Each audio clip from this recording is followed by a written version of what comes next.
ঈদের বিকেলে বিনোদন কেন্দ্রগুলোতে ভিড় করছে মানুষ। বিস্তারিত জানাতে হাতিরঝিল থেকে যুক্ত হচ্ছেন সহকর্মী ফাতেমা জোহরা। মিরপুরে জাতীয় চিড়িয়াখানায় রয়েছেন ফাহরিয়া ফারুকী এবং কক্সবাজার থেকে যুক্ত হচ্ছেন সুজাউদ্দিন রুবেল। শুরুতেই যাচ্ছি ফাতেমা জোহরার কাছে।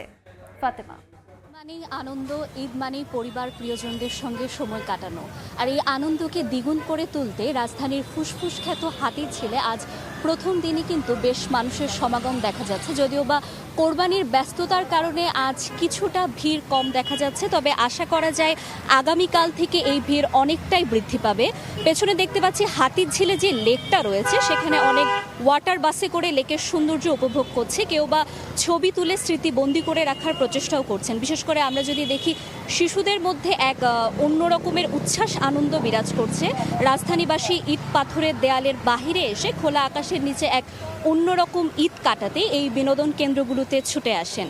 বিকেল গড়িয়ে সন্ধ্যা নেমে এলে হাতিরঝিলের সৌন্দর্য যেন কয়েক গুণ বৃদ্ধি পায়। নিরাপত্তা নিশ্চিত করার জন্য পুলিশ ও আইনশৃঙ্খলা বাহিনীর তৎপরতাও কিন্তু লক্ষ্য করা যাচ্ছে। এছাড়াও প্রিয় মানুষজনদেরকে নিয়ে মানুষ এই ঈদের দিন বিকেলবেলা কাটাতে চলে এসেছে হাতিরঝিলে।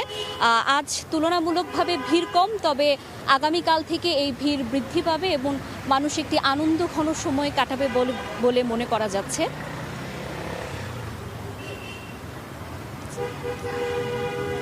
আমরা ওয়াটার বোর্ডগুলো দেখতে পাচ্ছি। এই ওয়াটার বোর্ডগুলো দিয়ে বিকেলে যে সূর্যাস্ত হচ্ছে সেটি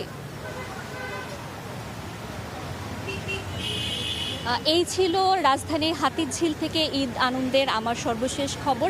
এই মুহূর্তে রাজধানী চিড়িয়াখানায় রয়েছে সহকর্মী ফারিয়া, আমরা সরাসরি চলে যাচ্ছি তার কাছে। ঈদকে কেন্দ্র করে রাজধানীর বিনোদন প্রেমীদের কাছে অন্যতম আকর্ষণ মিরপুর চিড়িয়াখানা। এবারও তার ব্যতিক্রম নয়। আমি এখন বর্তমানে দাঁড়িয়ে আছি মিরপুর জাতীয় চিড়িয়াখানায়। এখানে বেলা বাড়ার সাথে সাথে বিকেল যত গড়িয়ে যাচ্ছে এখানে মানুষের সমাগম তত বাড়ছে। তবে এবারের ঈদে বিশেষ আকর্ষণ হচ্ছে আলবিনো প্রজাতির যে সাদা মহিষটি আছে, যেটি ডোনাল্ড ট্রাম্প নামে পরিচিতি পেয়েছে, সেটি গতকালকেই এই চিড়িয়াখানায় আনা হয়েছে এবং সেই চিড়িয়াখানায় ডোনাল্ড ট্রাম্পকে কেন্দ্র করে জনগণের এবং এখানে আসা দর্শনার্থীদের একটা বিশেষ আকর্ষণ এখানে লক্ষ্য করা যাচ্ছে। মাত্র 50 টাকা প্রবেশ মূল্যে এই চিড়িয়াখানায় প্রবেশ করতে পারছে। তবে আমরা এখানে কর্তৃপক্ষের সাথে কথা বলে যেটুকু জানতে পেরেছি যে তুলনামূলকভাবে ঈদের দিন হিসেবে আজকে লোক সমাগম এখানে কিছুটা কম, তবে তারা আগামীকালকে আরও বাড়তি কিছু লোকের সমাগম এখানে উপস্থিতি কামনা করছে। আর এখানে যদি আইনশৃঙ্খলা বাহিনী নিয়ে একটু বলি, তাহলে আইনশৃঙ্খলা রক্ষাকারী বাহিনীর এখানে একটি ইউনিট কাজ করছে। আমরা কিছুক্ষণ আগে এখানকার ট্যুরিস্ট পুলিশদের সাথেও কথা বলেছি।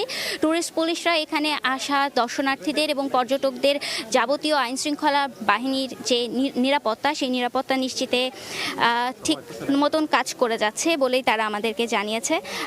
তবে এখানে আমরা কর্তৃপক্ষের কাছ থেকে আশা করেছি যে এখানে কালকে লোক সমাগম আরেকটু বাড়বে এবং লোক সমাগম বাড়বে এবং একই সাথে বিনোদন কেন্দ্র হিসেবে মিরপুর চিড়িয়াখানা আগের মতন এখানে লোক সমাগমে ভরে উঠবে।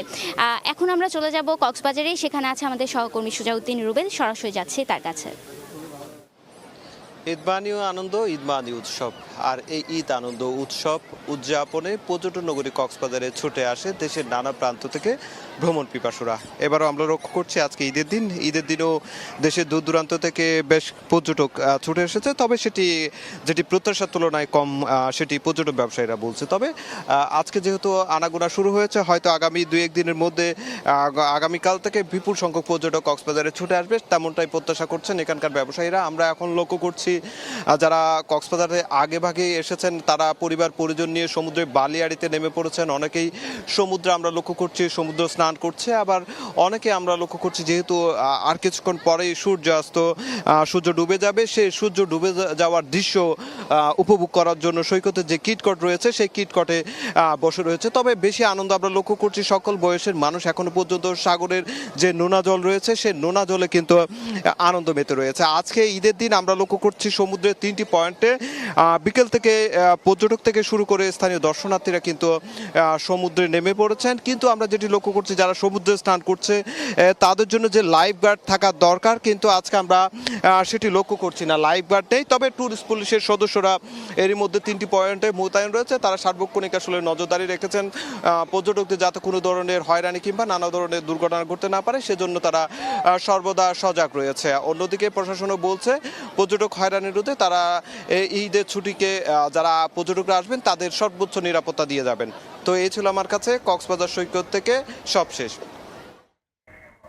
ঈদের ছুটিতে বিনোদন কেন্দ্রগুলোর খবর জানাচ্ছিলেন সহকর্মীরা।